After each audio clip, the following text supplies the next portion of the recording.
Herkese merhaba. Bugün sizlerle benim uzun süredir çalışmak istediğim fakat çalışmaya bir türlü fırsat bulamadığım iki renkli çantayı çalışıyoruz. Bu model ünlü bir markaya aittir. Ama ben birebir aynısını yapmadım. Değiştirerek yaptım. Sayılarını falan her şeyini kafama göre belirledim. Şöyle tek parçadan oluşuyor. Uzunca örmek gerekiyor. Aslında model çok kolay ama tek parça olduğu için ve sık iğne git gel olduğu için birazcık yoruyor. Şöyle çantamı, bunları not almanızı istiyorum. Çantam toplamda 132 tane zincirle başlıyorum. 133 133 tane zincirle, pardon, bir tane dönmek için kullanıyorum. Toplamda 133 tane zincir çekiyorum. 133. zinciri dönüş için kullanıyorum. Yani toplamda 132 tane sık iğnem olacak şekilde. Şöyle hemen 2 sıra siyah sık iğne yaptıktan sonra hemen 6 sıra kese kağıdı rengi yaptım. Üstüne 6 sıra siyah, 6 sıra kese kağıdı, 6 sıra siyah diye devam ettim. Toplamda siyahları saymıyorum, başlangıçtaki 2 tane çektiğimi. 6 sıra ördüğümü sayıyorum. 1, 2, 3, 4, 5, 6, 7, 8, 9, 10, 11 sıra toplamda örmüşüm. Başlangıca 2 sıra sık iğne, bitişe yine aynı şekilde 2 sıra sık iğne ile bitiriyoruz çantamızı. Daha sonra köşeler için şöyle, bunu isterseniz yine siyah kese kağıdı devam edebilirsiniz ama ben sadece siyah yapmak istedim. Farklı olsun istedim. Markanın birebir aynısı olsun istemediğim için farklılık katmak istedim. Sadece köşeleri siyahla örmeye devam ettim. Nasıl yaptım? İpimi kopardıktan sonra çantama şöyle belirleyicilerle 132 tane vardı toplamda. Çantamın tam ortasında 66 bir tarafta kalıyor, 66 diğer tarafta kalıyor şekilde. 60 ortamız 10 sıra. Yani burada 10 buradan aldım, 10 buradan aldım, 20 sıra bıraktım. Şimdi tam ortaya geldiğimde 66 sıra var. 10 tanesini buraya bırakarak 56 tanesini örmeye devam ettim. Git gel git gel yaptım 56 tanesini. 10 tanesini belirleyicimden itibaren 1, 2, 3, 4, 5, 6, 7, 10 tane bıraktım. Buraya tekrar 56 sık iğnem kaldı. 56 sık iğneme git gel yaparak burada 10 tane aldığım için 10 sıra ördüm. Çünkü dikerken eşit bir şekilde olsun diye, şu formu yakalamak için 10 sıra bıraktığım için 10 sıra ördüm. Aynı şekilde yine bura 66 idi. 10 tanesini taban için bıraktım. 56 tanesini 10 sıra git gel yaparak sadece siyah ördüm ki tabanımızı şu şekilde 10 sağdan 10 soldan aldığım zaman 20 tane böyle dikmek için, taban ve yanları oluşturmak için. Yani 10 sağdan 10 soldan aldım, 20 tane sık iğnemi bıraktım, 56 sık iğnem kaldı, 10 sıra git gel ördüm. Yine aynı şekilde 56 sık iğnem kaldı, 10 sıra git gel ördüm. Bu sırayı yaptım sizlere göstermek adına. Bu sırayı henüz yapmadım. Bakın bu şekilde 56 tane saydım. 57.'ye belirleyicimi taktım. 20 tane bıraktım. Yine 20.'ye belirleyicimi taktım. Burada da sayıyorsunuz. Toplamda 56 tane sık iğnemiz kalmış oluyor. Çantam bu şekilde. Herkesin eli farklıdır. Herkesin yaptığı sıklık, gevşeklik farklıdır. Çantam henüz ütülenmedi. Ütülenince daha düz ve daha güzel duracaktır. Çantamın eni tam 75 santim arkadaşlar. Şöyle sizlere de göstereyim. Tam 75 santim.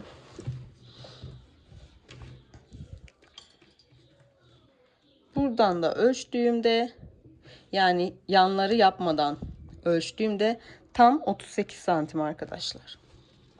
Bu şekilde Ölçülere takılmayın. Benimki daha küçük, daha büyük oldu demeyin.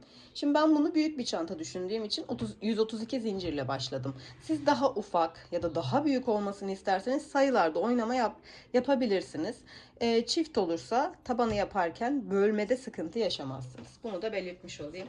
Şimdi ben aynı şekilde şu kenarlarımı da, kenar ve tabanlarımı da ördükten sonra sizlere dikme işlemini göstereceğim.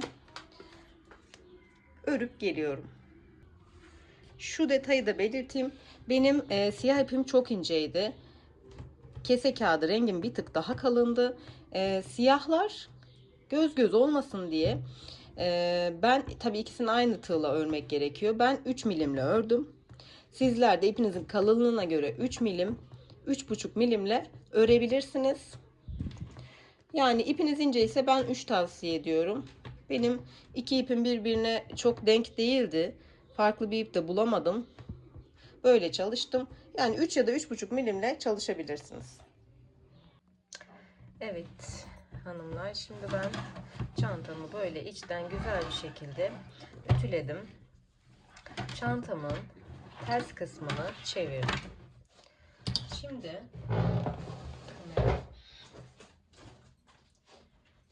sizlerle birlikte çantamın dikişini yapacağız. Ben şu anda çantamın ters tarafındayım. Ters yüzünü çevirdim. Yani içte kalan kısmından dikmeye başlayacağım. Ben yanları örerken birazcık dikiş payı için ip bırakmıştım. Onları kullanacağım. Sizler de isterseniz bırakabilirsiniz. İsterseniz daha sonra ekleme de yapabilirsiniz. Şimdi bu çantamın bir yan yüzünü bu şekilde, zaten ilmek sayımız aynı olduğu için dikerken de hiçbir zorluk yaşamayacağız. Bu şekilde dikeceğiz bakın. Burası tabanımız olacak. Tabanımızı daha sonra yapacağız. Önce yanları dikiyoruz. Hemen karşılık gelen, zaten sayılarımız 56 olduğu için hiçbir zorluk yaşamayacağız dikerken. Sık iğnelerin, karşılıklı gelen sık iğnelerin içinden geçerek yapacağız. Dikiş işlemini sevmeyenler için kaydırma yöntemi de gayet uygun olur bu model için. Yine içten de olur, dıştan da olur. Hiçbir sorun olacağını düşünmüyorum. Evet arkadaşlar, şöyle kısa bir hatırlatma yapayım. Bakın, karşılık gelen ilmeklere normal dikiş yöntemiyle dikiyorum. Hemen kısa hatırlatmamı yapayım arkadaşlar. YouTube izlenmem çok düştü bu aralar. Ben yaz olduğu için böyle olduğunu düşünüyorum. Ama Instagram'da bir model paylaştığımda çok istek alıyorum. Lütfen YouTube'a koyar mısınız? Lütfen bizler de yapmak istiyoruz gibi. Bu yüzden YouTube'a koyuyorum. Ama inanın, izleyip çıkanlar bir beğeni, bir yorum yapmadan çıkıyorlar. Biliyorsunuz beğeni ve yorum algoritmanın bizi daha fazla kişiye göstermesi için çok kıymetli bizim için. Benim için yani bir dakikanızı ayırıp yorum ve beğeni yaparsanız videolarıma beni çok mutlu edersiniz arkadaşlar. Sizden tek beklentim bu. Gördüğünüz gibi bu şekilde karşılık gelen ilmeklere bakın. Hemen karşısında sayılarımız aynı olduğu için hiçbir sıkıntı yaşamadan güzel bir şekilde, sıkı bir şekilde dikiyoruz.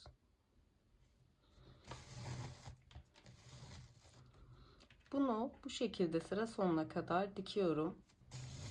Daha sonra taban kısmının dikilişini de sizlere ayrıntılı bir şekilde göstereceğim. Burayı başa kadar dikip geliyorum. Evet, şimdi ben çantamın iki kenarını da konuşamadım. Bu şekilde diktim. Bakın. Size içten nasıl gözüktüğünü de göstereceğim. Hiç dikiş yokmuş gibi gözükecek. Biraz siyah olduğu için çok net belli değil ama yani dikiş yokmuş gibi gözüküyor. Orasının bağlantı yeri olduğu belli olmuyor. Şimdi taban kısmını da hemen yanları diktikten sonra, zaten tabanımız da sayıları birbirine eşit olduğu için Allah'ım bugün niye konuşamıyorum. Eşit olduğu için yine bu şekilde yapıyoruz. Bakın burası yan, yanı tabanla şu şekilde birleştirerek bakın. Şöyle göstereyim kafanız karışmasın. Tabanım böyleydi. Bu şekildeydi. Hemen tabanımı yan çevirdim. Taban oluşturuyorum anlayacağınız. Ya bu tek parçanın avantajı bu. Yine aynı şekilde karşılıklı boşluk kalmayacak şekilde böyle denk getirerek dikmeye devam edeceğiz. Her iki köşemizde. Her iki tabanımızda. Şöyle. Dikişiniz biraz sık olursa, arada boşluk kalmasa çok güzel olur. Olur da boşluk kaldığını hissederseniz benim gibi böyle geride gidebilirsiniz ki dikişimiz sağlam, güzel bir dikiş olsun. Siyah olduğu için ben de çok net göremiyorum. Ama bu modeli gösteren siyah ve kahve tonları bence. Ben çok beğeniyordum bu modeli, bu markanın çantasını. Ama bir türlü fırsatım olmamıştı. Daha çantayı yapmadan story'de paylaştığımda bile birçok kişiden ipleri hazırladık, tarif bekliyoruz mesajı aldım. İnşallah sizlere de kolay bir şekilde anlatabilmişimdir. Tabanımız bu şekilde. İpim düğüm oldu. Hay Allah. İpim düğüm oldu. Neyse ben bu düğümü çözeyim. Tabanıma bu şekilde, bu kenarı aynı şekilde diğer kenarımı da şöyle yapıp dikiyorum. Daha sonra sonraki aşama için geliyorum. Evet arkadaşlar, şimdi çantamın yanını ve tabanını birleştirdim dikme işlemiyle. Tüm artık iplerimi kestim. Bakın böyle. Ben burada sıra atlarken, yani renk değiştirirken kaydırma işlemini kullandım. İplerimi kendim de sürükledim. Nasılsa buraya sık iğne yapacağız ve bura astarın altında kalacağı için benim için çok sorun değil. Eğer astarsız bir model olarak kullanacaksanız ya da satacaksanız bu ipleri gizleyebilirsiniz. Ben astarla bunları kaybedeceğim için çok önemsemedim. Şimdi sizlerle beraber çantamızın düz yüzünü çevirelim.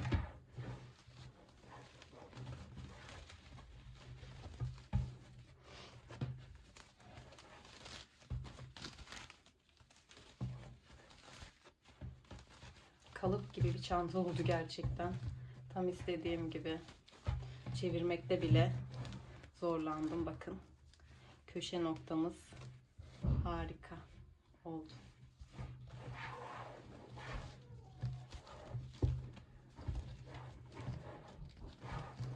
Çantamın duruşu, köşesi bu şekilde. Şimdi hemen çantamın ağız kısmına yapacağımız modeli gösteriyorum. Evet, çantamın köşelerini ve yanlarını diktim. Şimdi çantamın ağzına sık iğne yapacağım. Hemen şöyle bir zincir çekip ipimi sabitledim. Şöyle herhangi bir köşe noktamdan, istediğiniz yerden başlayabilirsiniz bu arada. Herhangi bir köşe noktamdan girdim. Sık iğnemi yaptım. Bir sonrakine girdim. Sık iğnemi yaptım. Bu şekilde önümüze her gelen boşluğa sık iğne yaparak gidiyoruz. Bakın. Batacağımız yerler zaten belli. Önünüze gelen her boşluğa sık iğne yaparak devam ediyorsunuz.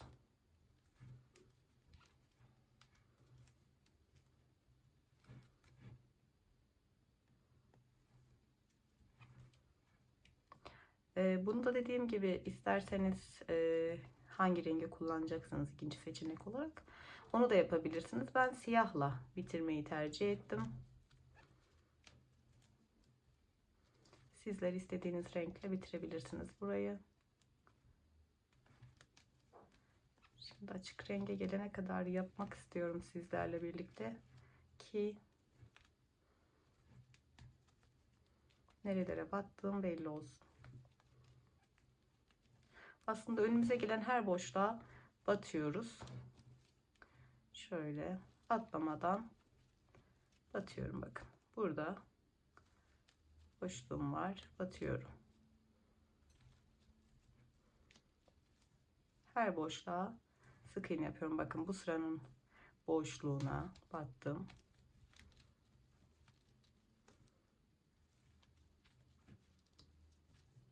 Tabii ben bunu örerken bir yandan da şeyi düşünüyorum. Acaba bu çantaya nasıl bir sap yakışır?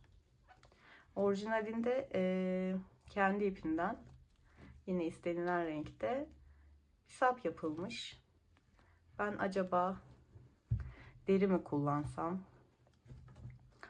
diye düşünüyorum. Kararsızım.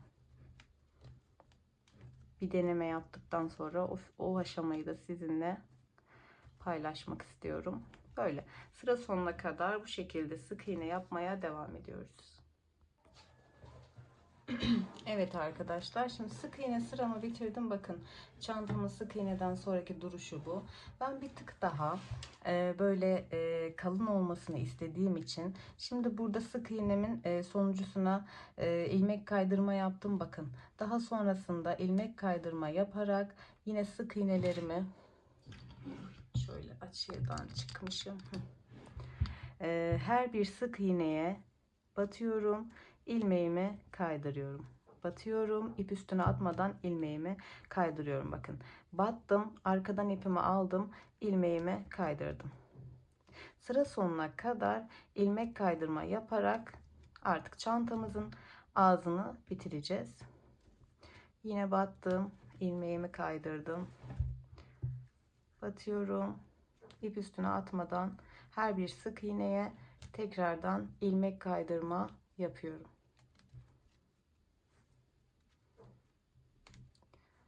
Batıyorum, ip üstüne atmadan ilmeğimi kaydırıyorum. Bakın bu şekilde ağzı bir tık daha kalın olmuş olacak.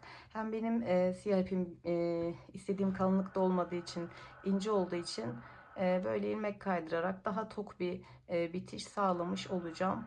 Sizler de tercih edebilirsiniz. İsterseniz yapmaya da bilirsiniz. Bu şekilde sıra sonuna kadar ilmek kaydırma yapıp çantamın ağız kısmını bitiriyorum. Daha sonra çanta sapı kısmına geçeceğiz. Evet arkadaşlar, çantamın ağız kısmı da tam istediğim gibi oldu. Çok içime sindi. Bakın ilmek kaydırmayla daha tok bir bitiş sağlamış oldum. Şöyle kameramı bir tık daha uzaklaştıracak olursam hemen sizler için ayarlıyorum. Bakın çantamın bitişi bu şekilde. Oldukça büyük, geniş bir çanta oldu. Çantama astar yapacağım dediğim gibi. Astar videolarım kısmında mevcut. Yine aynı yöntemiyle astar düşünüyorum. Çanta sapını örmek istemiyorum. Şöyle gerçekleri saplar kullanacağım. Daha şık olacağını düşündüğüm için şöyle size de tabi diktikten sonra yine gösteririm muhakkak. Şu şekilde gerçek sap kullanacağım. Dediğim gibi farklı olsun istiyorum. Bir şeye takılıp kalmak istemiyorum. Kendim bir fark katmak istiyorum. Çantamız bu şekilde. Çantamın saplarını da dikip hemen geliyorum. Evet arkadaşlar, şimdi çantamın sapını da diktim. Böyle gerçek çanta deri sap kullandım. Bu şekilde yine kendi ipiyle kolay bir dikiş yaptım. Çantamız bu şekilde bitmiş oldu. Şimdi sizlere çantamın bitmiş halinin ölçülerini vermek istiyorum. Şöyle kameramı düzeltip size çantamın ölçülerini hemen veriyorum. Çantamın eni tamamen kenarlarının da katlanmış hali, tam 48 santim. Tabandan itibaren ölçecek olursak ya da şöyle de yapabiliriz ama bence tabanla birlikte vereyim ölçüsünü. Ölçülere aldanmayın, herkesin eli farklıdır. Sizinki büyük olur, benimki küçük olur, benimki küçük olur, sizinki büyük olur. Bu yüzden çok takılmamaya çalışın. Tam 38 santim, şöyle gösterecek olursam tam 38 santim. 48 santim, 38 santim. Şöyle yan duvarımızın da ölçüsünü tabandan itibaren verecek olursam sizlere tabandan itibaren tam 32 santim. Bu şekilde arkadaşlar çantamız çok güzel oldu bence. Yapacakların şimdiden ellerine sağlık. Yaptıktan sonra Nescraft hesabımdan, Instagram'dan beni etiketlemeyi unutmayınız. Sizden güzel çantalar bekliyorum. Bir sonraki videoda görüşmek üzere. Beğeni ve yorumlarınızı eksik etmezseniz çok sevinirim. Kendinize iyi bakın. Görüşmek üzere.